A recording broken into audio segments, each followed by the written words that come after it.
안녕하세요. 교과 나눔에 오신 모든 분들을 진심으로 환영합니다. 오늘은 10월 29일 화요일 주여 그 물을 제게 주사 라는 주제를 갖고 함께 말씀을 살펴보고자 합니다. 기도드리고 시작하도록 하겠습니다. 하늘에 계신 아버지 하나님, 오늘 다시 한번 저희는 생명수를 예수 그리스도로부터 받기를 원합니다. 아버지, 오늘 저희에게 다시 한번 말씀으로 그 능력을 채워주시고 오늘 우리가 그 기쁨을 누릴 수 있도록 인도하여 주시옵소서. 이 시간을 주님께 온전히 드립니다. 성령 하나님 도와주시옵소서. 사랑 많으신 예수 그리스도의 이름으로 기도드리옵나이다. 아멘. 오늘은 사마리아 여인의 요청에 예수님의 그 뜻밖의 질문으로부터 묵상을 시작해 보고자 합니다. 요한복음 4장 15절과 16절에 이렇게 표현되어 있습니다. 여자가 이르되 주여 그런 물을 내게 주사 목마르지도 않고 또 여기 물 길르러 오지도 않게 하옵소서. 이르시되 가서 내 남편을 불러오라. 여인이 물을 달라고 하는데 예수님께서는 너의 남편을 불러오라는 것이죠. 그러자 여인이 말합니다. 나는 남편이 없나이다. 그때 주님께서는 다시 말씀해 주세요. 내가 남편이 없다 하는 말이 옳도다. 너에게 남편 5이 있었고 지금 있는 자도 내 남편이 아니니 내 말이 참되도다. 성도 여러분, 만약 우리가 이 대화에 서 있는 여인의 입장이었다면 어떨까요? 정말 당황스러웠을 것입니다. 물을 달라고 하였는데 뜬금없이 예수님은 남편의 이야기를 꺼내시는 겁니다. 여인에게는 절대로 나누고 싶지 않은 이야기였죠. 결혼을 무려 5번이나 했어요. 그러나 모두 실패하고 말았습니다. 어떤 이유로 헤어지게 되었는지 또 왜 그런 일을 겪게 되었는지 우리는 잘 알 수 없습니다.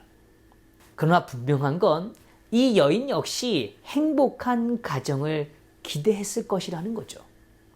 든든하고 또 남편으로부터 사랑받는 여인으로서 살고 싶었을 거예요. 5번의 만남이 모두 아픔으로 자리하고 있던 이 여인, 현재의 삶마저 당당하게 이야기할 수 없는 어쩌면 너무도 답답하고 처참한 자기 삶의 모습을, 그 모습을 꼭꼭 감추고 싶었던 그 이야기를 누가요? 예수님께서 꺼내시는 것입니다. 왜 예수님께서는 이 이야기를 꺼내셔야만 했을까요? 왜 이 여인의 아픈 과거와 수치스러운 현실을 이렇듯 드러내셔서 이야기를 하셔야만 했을까요? 이 여인을 놀리기 위함이었을까요? 아니요, 전혀 그렇지 않죠. 예수님께서는 이 여인을 사랑하신 까닭에 그녀가 자신의 실상을 바로 볼 수 있도록 그리고 깨달을 수 있도록 도와주시기 위함이었다는 겁니다. 시대의 소망에서는 이렇게 이야기해줘요.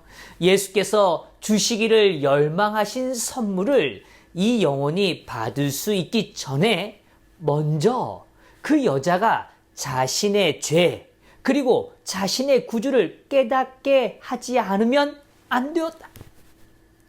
이 여인이 애써 자신의 삶을 지키고 잘 살아보려고 노력한 결과가 무엇이었습니까? 행복을 움켜쥐고 그토록 몸부림친 그 대가가 무엇입니까? 그렇게 열망했던 그의 간절함은 어디로 간 것이죠? 5명의 남편이 차례로 그 여인의 곁을 떠날 때 그가 할 수 있었던 것이 무엇이었을까요? 자신의 힘으로 지키고 싶었고 갖고 싶었던 것, 그러나 지킬 수도 가질 수도 없었던 인간의 한계 앞에 자신의 실상을 보게 되는 것입니다. 주님의 말씀 앞에 이 여인은 이렇게 고백해요. 주여, 내가 보니 선지자로소이다. 이 여인은 이제 그분이 누구이신지를 조금씩 깨달아가고 있는 겁니다. 하나님의 선물과 또 내게 물 좀 달라 하는 이가 누구인 줄 알았더라면 내가 그에게 구하였을 것이요. 오늘 그 말씀처럼 이제 이 여인은 자신 앞에 서 계신 분이 누구이신지를 조금씩 깨달아가고 있는 거죠. 뭐와 동시에요? 자신의 삶의 실체인 자신의 삶의 아픔을 봄과 동시에 말이에요. 그 아픔을 보고 계시는 분, 숨기고 싶은 나의 연약함, 후회, 절망의 시간을 보고 계시는 그분 앞에 서 있음을 깨닫게 된 것입니다. 성도 여러분, 오늘 우리는 우리의 삶의 죄를 보게 될 때가 있습니다. 상처와 아픔을 보게 될 때가 있죠. 주님의 말씀 앞에서 갈기갈기 찢겨져 정말 그렇게 너덜너덜해진 그런 우리의 인생 가운데, 어떤 때는 악취가 풍기는 그런 우리의 영혼 가운데 그 실상을 똑바로 볼 수 있도록 오늘 주님은 우리의 삶을 인도하고 계시다는 거죠. 메시아 곧 그리스도 하는 이가 오실 줄을 내가 아노니 그가 오시면 모든 것을 우리에게 고하시리이다. 자기 자신에게 믿을 것이라고는 아무것도 없음을 깨달았을 때, 그때 비로소 이 여인은 자신의 소망을 누구에게로 향합니까? 그리스도에게로 향하게 된 것입니다. 형편없는 자신의 실상에 대하여 깨달음을 얻었을 때, 그때 비로소 구원자를 향한 믿음이 시작되고 있었던 거죠.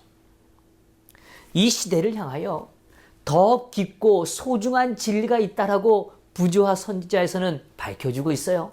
여기 이렇게 표현해요. 이스라엘 백성의 마음에 새겨져야 할 더 큰 진리가 있었다.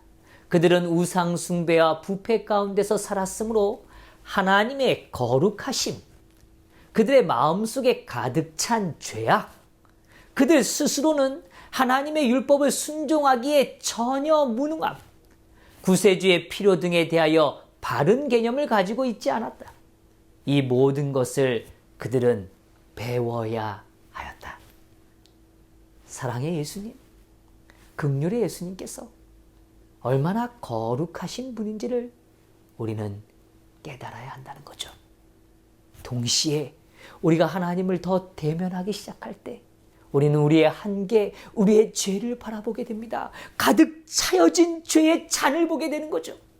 동시에 우리의 힘으로는 하나님의 율법에 순종하기에는 전혀 무능하다는 사실을 인정하게 되는 겁니다. 그렇게 될 때 비로소 우리는 구세주의 필요를 깨닫게 되는 거예요. 이게 더 깊이 이해하고 깨달아야 되는 진리다라고 말하고 계십니다. 성도 여러분, 진리는 멀리 있지 않아요. 하나님의 거룩하심과 우리의 현실을 바라보는, 그리하여 우리의 무능함을 인정하고 그분의 필요 앞으로 나가는 것, 그게 진짜 우리를 향한 진리라고 말해줍니다. 하나님께서는 이스라엘 백성들을 광야로 인도하셨어요. 그리고 그들이 자신의 무력함과 하나님의 도우심의 필요를 깨닫도록 주님은 그들을 어디 앞에요? 홍해 앞에, 애굽의 추격을 받는 그 시간에 도망갈 길이 없어 보이는 그 공간으로 오늘 하나님은 그들을 인도하셨던 것입니다. 하나님께서는 현세의 속박 속에 그들을 두셨어요. 왜요? 구원의 역사, 그 구원의 의미를 더 실제적으로 경험하도록 인도해 주신 거죠. 하나님께서는 현세의 속박에서 그들을 구원하심으로써 그들을 자기 자신과 결속시켰다. 여기 뭐라고 표현해요? 자기 자신과 결속시켰다고 이야기합니다. 오늘 주님은 이 여인의 아픔을 향하셨어요. 그리고 그를 그 아픔과 상처로부터, 죄로부터 구원하시기 위하여 자신을 그 여인과 결속시키는 모습을 우리에게 보여주는 겁니다. 그의 아픔을 뭐 하시는 거예요? 가져오시는 거예요. 그의 죄를 자신의 것으로 취하시는 겁니다. 그리고 그에게 자유를 허락해 주시는 거죠. 이제 그것은 너의 몫이 아니라 나의 몫이다. 그러니 나에게 맡기고 너는 생명수를 마심으로 만족과 기쁨을 누리거라. 너의 마음에 짓눌렸던 그 죄의 아픔과 상처와 연약함을 내가 이제는 책임지 마 라고 말씀해 주시는 겁니다. 우리의 실상 역시 예수 그리스도를 만나기 전엔 이 여인의 모습과 다를 것이 없지 않을까요? 자신의 능력이 아무리 커도, 아무리 힘쓰고 애쓴다고 하더라도 우리 스스로는 참된 행복도 영원한 생명도 얻을 수 없는 연약한 인간이라는 겁니다. 우린 때론 이런 생각하죠. 이 여인보단 내가 낫지 않을까. 그러나 그렇지 않습니다. 그것은 결코 차이 나지 않는, 그냥 그렇게 연약한 인간의 모습 그 자체라는 것이죠. 성도 여러분, 니고데모는 일상적인 이 땅의 수준에서 그저 맴돌고 있었어요. 사마리아 여인도 마찬가지로 예수님께 영적인 것에 대하여 말씀하셨음에도 불구하고 말씀을 문자 그대로 받아들이고 마시는 물에 대한 생각에만 그 일이 멈춰 있었죠. 그러나 주님은 그들의 부족함, 그들의 연약함으로 다가가시고 그들의 눈높이를 높여주셔서 그들의 삶을 새로운 방향으로, 새로운 축복으로 인도하고 계시다는 걸 보여주고 있는 것입니다. 자기 생활의 과거가 자기 앞에 펼쳐졌을 때 그 여자는 자신의 큰 부족을 깨닫게 되었다. 그 여자는 수가의 샘물로는 결코 만족할 수 없는 영혼의 갈증을 깨달았다. 자기가 이제까지 접촉하여 오던 어떤 것도 자기의 필요를 이와 같이 크게 깨닫게 해준 적이 없었다. 예수께서는 당신이 그 여자의 생애의 비밀을 통찰하셨다는 것을 그녀에게 확인시키셨다. 그럼에도 불구하고 그 여자는 예수가 자기를 불쌍히 여기고 사랑해주는 친구라고 느꼈다.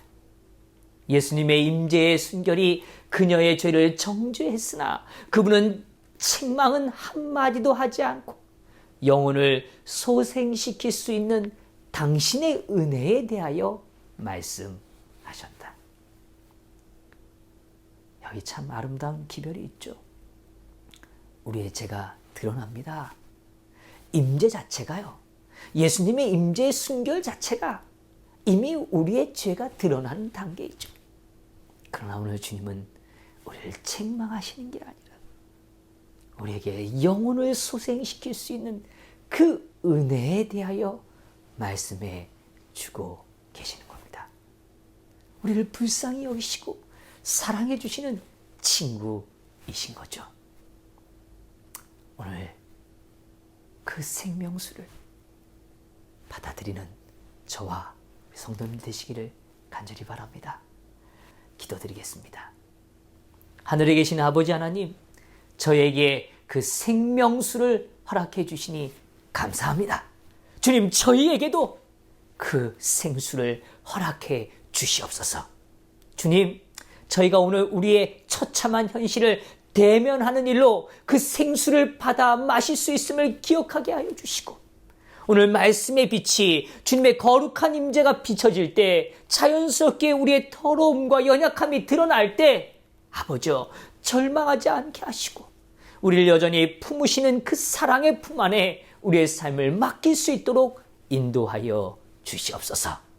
오늘도 우리의 삶과 결속시키시는 예수 그리스도가 계심을 인하여 감사드리며 사랑 많으신 예수 그리스도의 이름으로 기도드리옵나이다. 아멘.